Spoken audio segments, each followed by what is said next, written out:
So the recording is starting now. Okay. Right. So give that a minute. Yeah, it started. So share your screen. You can explain the problem to me. Okay. So Vishnu, I have my screen is visible, right? Yes, it is. Okay, so I have created a SOAP project where if I give my ID, it should display the name, address, and age and phone number. So I Okay. have developed this SOAP project with WSDL file. So I wanted to know like what does this gateway mode means? Gateway mode is used when you don't have a WSDL. You Okay, want so how to work on it? Like how do we work on it? so when you don't have a WSDL, you will accept all the data that is in a SOAP format. So you will use this gateway mode to proxy other services. Okay. So which one is better, like using WSDL or without with the operation gateway mode? It depends on the use case.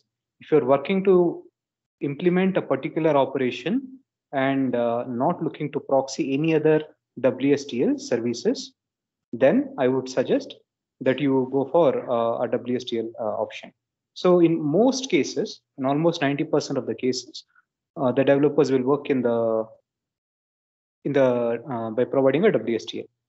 Only in some cases, the person who is working on the framework, the architecture, and who is looking into configuring the environment, that person will work on gateway mode. Not all the Okay. developers work on gateway mode. Okay, got it. So the what is the main use of this WSDL, web service description language? That one. So that's a contract between you and the person who is consuming your service. So it will Okay. inform them what is the input format, what is the output format that they can expect, what will be the error if there is any, and the data types for that, the data structure for that, and in general, a schema, a data definition schema. Okay. So Vishnu, whenever we run this URL, we have to append the URL with question mark WSDL, right? So why is it important to append the URL with WSDL? To look at the contract, to Okay, look at that's the it. definition, the question mark WSTL is required. Yeah. That's it. Okay. Yeah, got Vishnu, one more doubt. I have seen your video like where you explained like whether SOAP will receive any other formats except that SOAP format, that XML one. So Hmm. that is no, right? Because even if it is in the gateway mode or even if it is in the WSDL, if you select a specific WSDL interface to expose, in both ways it will only consider that XML thing, right? Yeah, correct. Okay, So so there no. is other concepts such as SOAP with attachment and one more where and a PDF can also be sent or any other Excel file, PDF, image can all be sent through a SOAP format. But that is an advanced feature of SOAP. Okay, so as of now for this, there is only one parser available, that is SOAP, Ah, whatever it is there here. correct. Okay. Yeah, okay, Vishnu. So here, while selecting this radio button, that is the first one, WSDL, while going to SOAP here, while creating the SOAP project, we have to give that WSDL, right? Ah, correct. So if we choose here operate in gateway mode, so how do we give our input? Like, You'll have to choose any sample SOAP definition. That's a WSTL, any WSTL you can select.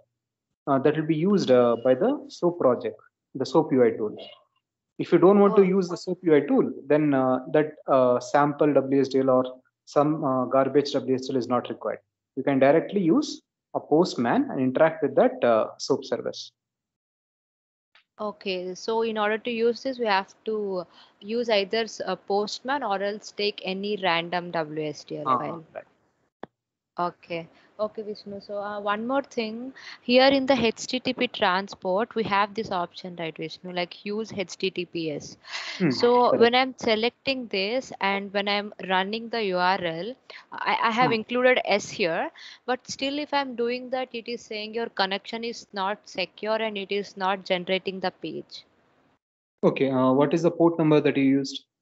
Localhost 7800. 7800 is for HTTP service, right? What is your port for HTTPS? Oh, I have no idea, Vishnu. Okay, select HTTPS. So before we do this, we'll have to create a certificate and install it to this execution group.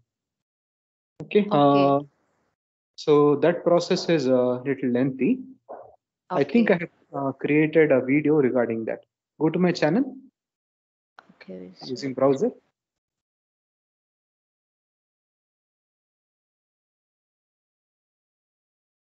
Yeah, youtube.com/, yeah, first you write youtube.com, then search for that.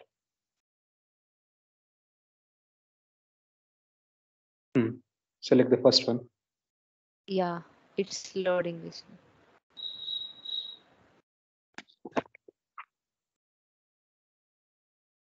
Go click on that search button and type, no,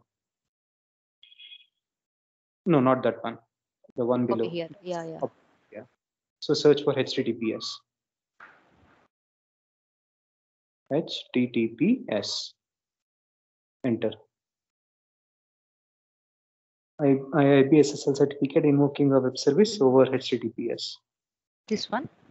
The second one. Oh, this one. So you have to Okay, expose a web service over okay. HTTPS. So refer this video. You will have information on why is it showing an advertisement on my video? I did not enable I the feature. don't know. Okay. Yeah, Vishnu?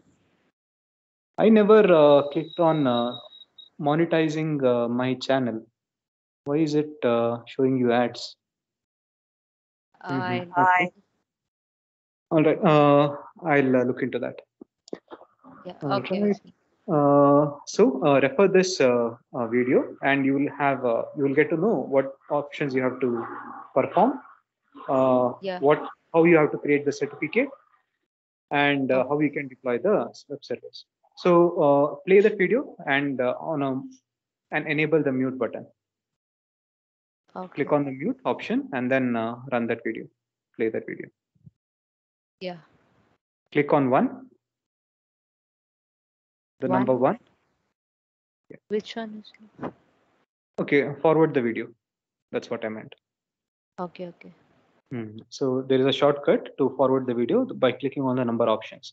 If you click Okay, on okay. one, it will forward to the 10th percentage of that. Right. So these are the commands that you will have to execute to first Okay, set your JKS file to that execution group. okay, Broker key store has to be created and truster has to be created, and the HTTPS connector has to be enabled by using that port number 7883. okay. 7800 is for HTTP listening. Mm, HTTPS listening will be 7883. That's on okay. it. Yeah. 7883, right, Vishnu? That's not available by default. You will have Okay, to okay. enable that Great. Okay, okay. Yeah, by running that command. yeah. So Okay, Vishnu. go to minute number 3. I think this video is not. Yeah. So some person is sharing their screen and asking questions on how to enable the web service. Yeah, maybe. All right. Go to this one, fourth minute. Okay. So here they have a SOAP web service. They will deploy that web service, and Okay, now I am showing them how to enable the HTTPS okay, configuration. So they'll click on that HTTPS. They will drag and drop it. Go to minute number 5. Then I show them what port is listening by using the netstat command. Okay. Yeah, Vishnu, I'll try this doing. Sure. Yeah. So after when I execute the command netstat, we should see the that port number 7883 listening. Okay. Okay. Vishnu, we can use HTTP nodes also for SOAP, right? Yeah, you can. Yeah. Okay. Vishnu, should I close But this? you will not be able to assign that contract, the WSTL file on the HTTP node. That's the difference. Okay, so only in SOAP nodes the WSDL contract will be there. In HTTP it will not be there. And in the SOAP node also, if you go with that gateway mode, still we will not be getting that WSDL. We cannot Correct. use WSDL. Okay, got it. Okay, the default port number is 7843 for all the encrypted traffic. Okay. SSL certificate will be available by default on 7843. 7800 is for non-encrypted traffic, HTTP service. Yeah. Okay, Vishnu. All right. So you can close this video and go back to your studio and tell me if you have any more questions. Vishnu, one more question. Like how to use get and post methods in SOAP? Like here we have, right? Just SOAP like supports Postman. only post method. Okay.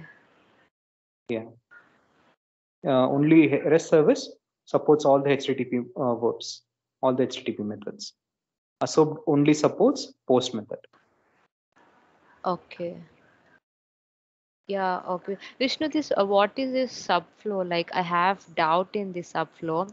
When we go to this new WSL5, we have some in extract failure and these two flows, Okay, open right? that subflow. Double click on that subflow and open that. It's not getting open. I'll open it. So the SOAP service is giving you a SOAP domain message, right? Now Yeah. that message has to be extracted into a SOAP body. The SOAP body has to be extracted from the SOAP envelope. So that option, that operation is done by that extract node. So it will get you the payload. Yeah. So that the label node is used. Click on that label node. Right. So we have created an operation called WS underscore request, isn't it? Yeah. So that operation will be invoked by that extract node. So data will flow from that extract node into the label node by using this WS request as the keyword. Okay. Next, the request flow will then be triggered. Oh, okay, Vishnu. Go back to the original flow. Yeah. So on the compute node, click on open the compute node.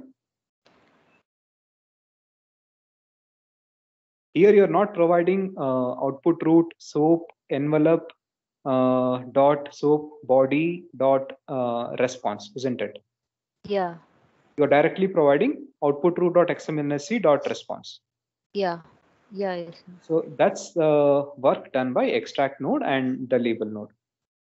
Oh, okay. We don't use that subflow. Directly use output root dot SOAP dot envelope dot body dot response. Yeah. Okay, Vishnu. Okay. Yeah. That's it, Vishnu. All right. Yeah. Thanks for joining the call and have a good day. Yeah. Thank you, Vishnu.